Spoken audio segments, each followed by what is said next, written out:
Welcome into Real Biz. I'm your host, Bubba Startz, and with me today from Clarity Over Everything, Charlie Sells. Charlie, welcome to the show. Man, what's going on, Bubba? I'm stoked to be here. Yeah, I'm glad we could make it happen. We are both probably going to sweat it out a little bit during this interview. You being outside in Tennessee, me being in my studio that has no AC. So Right. we're gonna blare through this. It's gonna be great. And before we get into all the things that you're doing now, as a small business owner and what you're doing to help other, small and medium sized businesses out there, want to get a little bit of your backstory. So the floor is yours, Charlie. Thank you. The very high level version. I went to school for marketing and actually fell in love with marketing in high school. I was able to go to a public high school that had all kinds of stuff that you could take advantage of, and the business track was one of them. So I've always loved communicating ideas. I've loved the creative side of marketing a lot. And so right after I graduated from college, I graduated into a really bad economy and decided I'm going to become a youth pastor for as long as I can. And so you would not believe how much marketing translates into church work and how much help they sometimes need, with newsletters and websites and all the things. And so was sort of doing marketing and messaging and content while serving in that capacity. And so after 10 years as a youth pastor, I got back into the marketing world, went and worked for Dave Ramsey and Ramsey Solutions on a couple of his marketing teams for about 4 years.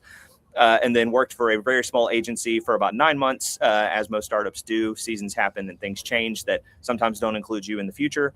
And so now for over 2 years, I've been helping small business owners reduce confusion and navigate complexity through better positioning so that they can be clear and aligned on what's next. The translation I like to use is I get to be the Alfred to your Batman. A lot of times these are people who don't necessarily have the resources to use an agency or have the full fractional CMO kind of thing. And so I get to help them, number one, do more of what they love to do. But I also get to solve all the problems, website, email, social, everything else that they don't necessarily want to solve. Love the analogy. Secretly the most important person in the entire series. And without him, nothing goes. And the unheralded heroes, right? And I love what you said about, working in the mission, whether it's, a church and you're spreading the word of God, or for another nonprofit, or for a business. Marketing, it permeates everything. And I think a lot of people often forget that. And especially as they are starting a new business, as people who are maybe really good at something, they've been working in someone else's business for a long time. They know the process of the work. They know how to do the work very well, but then sometimes getting out that they have no idea what all they're going to take on, right? From the web design and email marketing to now social media has to be a huge part of everything, and content creation now comes along with that. It is a struggle. It's harder than it's ever been. Right. And because so many products are just available online, to just set up a mom and pop shop and to think that, people are going to come in and buy it because they need it just isn't true either. Right. When they can go on Amazon and get whatever they want delivered within 24 hours, usually now, or an hour in some places, depending on where you live. That it just makes it so much harder. You have to be able to build relationships. You have to be able to build trust with your customers in that space and in a very limited time frame. So I love what you do, and really the focus on these small businesses and working in that, because you could have very well skewed your business, and with your experience, you could have gone, I'm only going to work with Fortune 500 companies. I'm going to get 2 or 3 clients that have huge budgets, and I can do that. And a much harder path to take is to help a much larger number of individuals. But I love, and I'm sure that you think of this because we know each other a little bit, but you are helping people. And I think that's probably what drives you more than anything. That's right. And at the end of the day, I think as a small business owner myself, I've got to call in help. I've got to call in people who are doing the same thing. I'm not necessarily going to the biggest name or, the person with the most resources. I'm bootstrapping and duct taping and trying to, piece everything together in the best way possible. And so I think at the end of the day, what I started out doing is, really evaluating from the perspective of a lot of my clients, what wasn't working. And a lot of them were being prescribed things that they didn't need or that they didn't understand.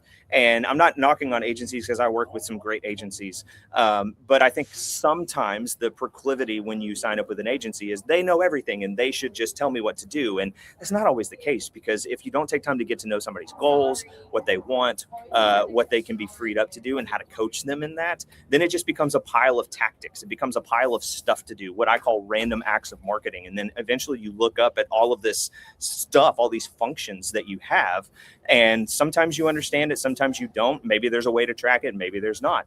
What I do more than anything, Bubba, is I try not to overprescribe. It is a really collaborative partnership in what I get to do, but that also frees them up to speak into their expertise. I just wrapped up a meeting with somebody last week where 80% of their business is absolutely thriving. It's been in it for about 3 years, know the client super well. And I said, all we're going to do really is put some different vocabulary around what you do so that you can capture the next client, so that you're easily findable, so that whatever you're doing next is supported in a way that shows you're not messing around. I mean, it really goes beyond the guesswork piece, because we can give broad advice. We can give, sometimes very, very niche marketing talk, but making sure that, somebody understands why we're doing what we're doing. That's the most important piece to me. And small business owners, honestly, are the most receptive to that, because they're not necessarily thinking about the budget costs. They're not necessarily thinking about the ROI. They know it has to get done, and they know that we're going to build it in an intentional way. And I think you're starting to touch on this as well, Bubba. In the world of AI today, yes, you can go build something really fast. I'm a big believer in get as many ideas out on the table as we possibly can, and then slow build from there, so that not only do we build it correctly, we build something that lasts and that they're going to get a lot of mileage out of. Yeah, and it may be a little bit slower process, but what you end up with is a much more solid foundation and the know-how behind that. And I think, you mentioned coaching inside of what you're doing, that you're not just doing things for your clients, you're teaching them the things that they can do. And whether they want to do those things or not, that's an entirely different story, whether they have the time to do those or not, but you're providing them that education base. And I think that endears you to a lot of your clients even more, that even though now they know how to do it, they would still maybe rather pay you to do those things and build that lasting relationship, to know that it's done and done right, even if they have the skills now because of you to perform those. And I think that's something that a lot of business owners who work in these service industries are always very, you kind of stranglehold that service and that knowledge, right? But I feel like by sharing it, that you actually become closer with your clients, and you put them in a position where they don't want to leave you, rather than, feeling like they're overcharged for something that they could have been taught, and then eventually leaving because of those reasons, right? Building up the resentments instead of good sentiments. Oh, 100%. I'll give you a client horror story, and then I'll tell you my philosophy where this is concerned. I've been working with a client for about 6 months now, and previously they were working with a big agency. And Thanksgiving rolls around. It's food industry adjacent, and all of a sudden, the client looked up on their social media and saw there was a product that they did not make that was put on their page. Mortified. I mean, people calling in going, "Hey, we want this thing," and the client's going, I don't make that. Where'd you see that? Oh, we saw it on your Facebook page. And I mean, that's, one of a million stories I think we could all tell about, interactions we've had where people just thought this is the right thing to go, and they don't talk it through. They don't take time to understand the brand. They don't take time to dig in and create that partnership. It just becomes about, receiving information and then executing on it. And so you're exactly right. There are some people who, I have a two-pronged approach to it. One is exactly what you've described. It's kind of the fractional marketing director model. I'm not trying to be an all-in-one agency by any stretch. I know what I'm bad at. You don't necessarily want me, doing some of the hard coding or doing a full brand design or anything like that. I contract that stuff out to people who are way smarter and more talented than I am. But to your point, like setting up an email system or making sure that all the H1s on your website are correct. Those are simple things that a business owner just doesn't think about. They don't have time to think about it. They want to go cook more, sell more, coach more, do more. And so there's an ongoing, kind of partnership that I get to do. The other piece that I've just propped up recently that I'm finding a lot of success with, Bubba, is doing these 2-week clarity and alignment sprints. This is for the business owner who has probably been doing something for the last year or two, is in a really good place, but they know something is just off. And so what I do is I do a full audit, top to bottom, of your brand, your emails, your social media, your website, if you have one, and we bring all that together in either a half day or a full day. We're gonna get a state of the brand. We're gonna find all of the gaps, all of the opportunities, and then we're gonna create a roadmap for success. A short-term one for 90 days, because you can do anything for 90 days, and then a 12-month outlook to say, if this is where you want to be in a year, this is what has to be true in order for you to get there. Both of those are just different pieces of the value.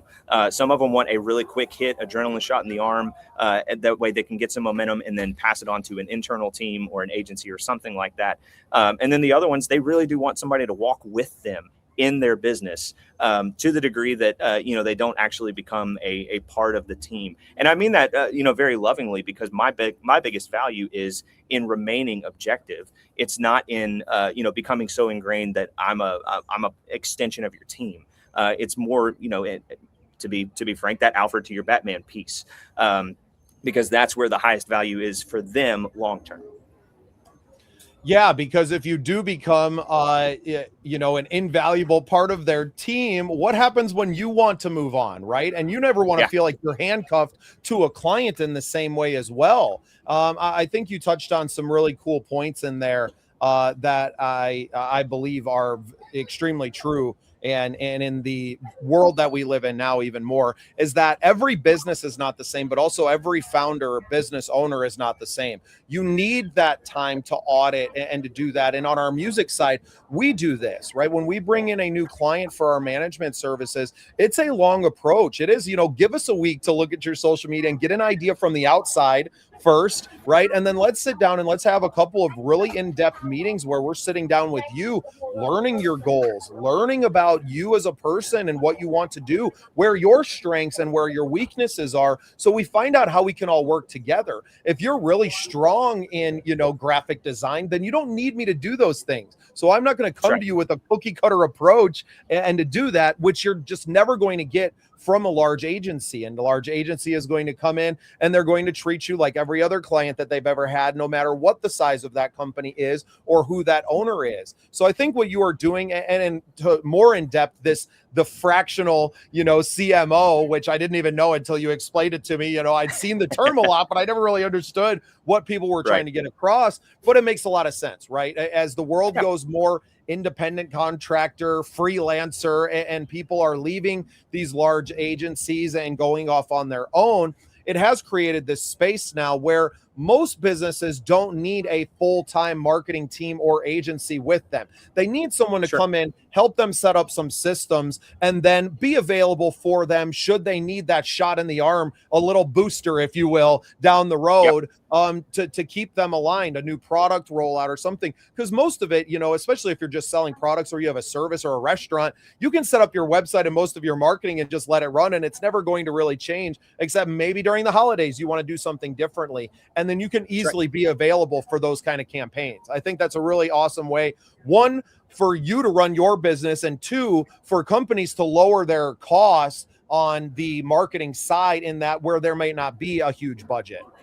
That's right. That's exactly right. And I mean, it's not all about money. I'm sure you know that, but there's such a strong time to value thing in the world that we're sort of creating now, where, if you wanted to spend 6 months with a consultant who's worked with Fortune 500 companies, please, like, if you got the budget, go. If you feel like that's valuable, go do that. But, I still have clients who will call me a year or two afterwards and say, hey, remember this thing that we did? We have a new iteration of that. Can you come back in and help us refine this or bring it to life again?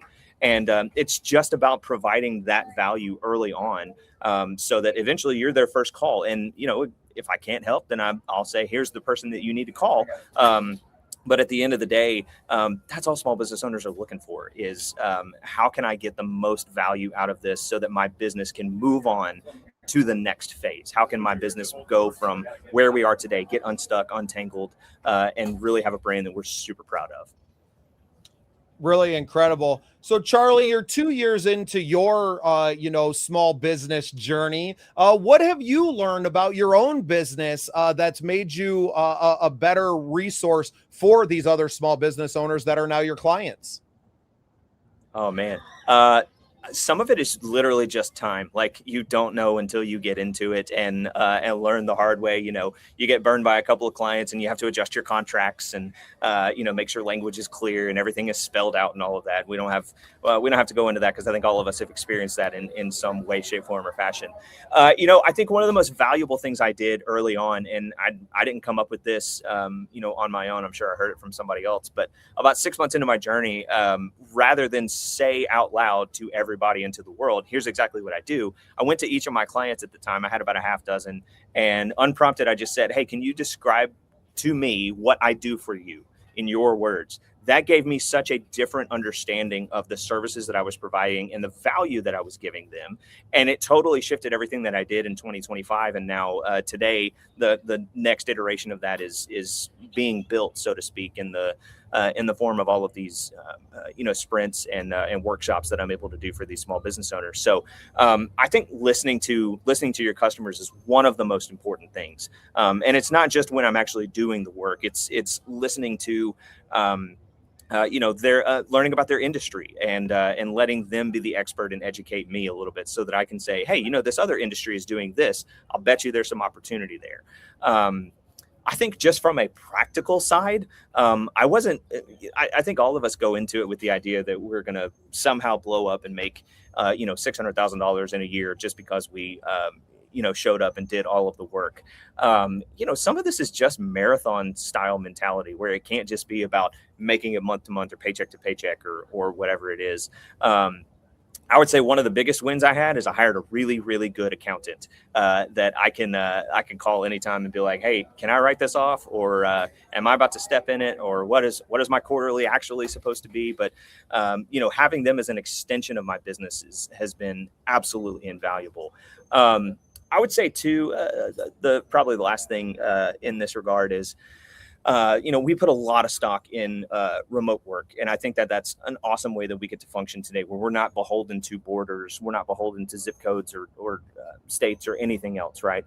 I think one of the most valuable things that I have done is I found local people, local networking groups, masterminds, et cetera, to get involved in to sort of ground me to what's actually happening in my backyard. And I'm not trying to be, the Nashville marketing guy or, the just work in the state of Tennessee. I got clients all over the place. But that's been great to have, just some local voices that I can get together with once or twice a month and bounce ideas off of. We're solving their problems. They're solving my problems. You can do anything in a vacuum for long enough until it just, sort of becomes an echo chamber. So having some of those local voices who are not in my industry, by the way, has been probably the biggest win that I've had over the last couple of years. So the more voices I surround myself with, the more, I think the more well-rounded and the more well-versed I am in just the world of business. And it's also opened some great doors too, for new clients or repeat business or, whatever else happens to come my way. Yeah, some great advice there for everyone. Listen to your customers, hire a good accountant, and stay connected, right? Both locally and with your people, and also having, some different voices in your life. It's very easy in the age of the guru, right, to kind of put all your eggs into one basket, only to find out that basket was full of holes. And I think that being well-rounded, like you said, is a great idea. I definitely take a lot of advice from different areas and people who are outside of the industry. There's not many people swimming. There's a lot of podcasters, but there's not a lot of people that are invested into it as we are and building a media and promotion company for other businesses through that. And so it's important for me to listen to my customers. How can we serve you? What are your pain points? And how would you describe me? Because I think as business owners, we get stuck in like what we think we do. And it's very easy to stay there when actually the world around you and the people who are paying you think of you in a completely different light. And I think that can really open your mind to what you are and who you are, and change how you start to approach your business. So some great advice there, Charlie. I really appreciate your time. Appreciate you jumping on with me today. I've had an absolute blast talking here. Anything you want to plug? We got the website scrolling across the bottom, ClarityOverEverything.com. Anything I missed? No, that's it. You can go and learn about some of the work that I do and have done. I'll tell you this, my goal for 2026 is to work with 26 brands. We're halfway through the year and I'm already up to 14. So I love that. That was a non-revenue goal that I set for myself to just get in front of more people. And I made a very early decision not to become industry specific or niche specific. I knew the kind of business owner and the kind of leader I wanted to work with, but I didn't want to just get tied down to one particular lane or anything like that. So anyways, if that can be valuable to any of your listeners, if you want to do a sprint, workshop, audit, or if you need somebody in your corner to help you solve some problems for any period of time, check out the website, fill out the form. There's a free PDF there where you can do a self-assessment and see how clear and aligned you actually are in your branding and marketing efforts too, just to give you a little snapshot of where your business is today. Awesome. Charlie Sells, thanks for being on the show today, and thank you for being part of the scene. Absolutely. Thanks for having me, Bubba.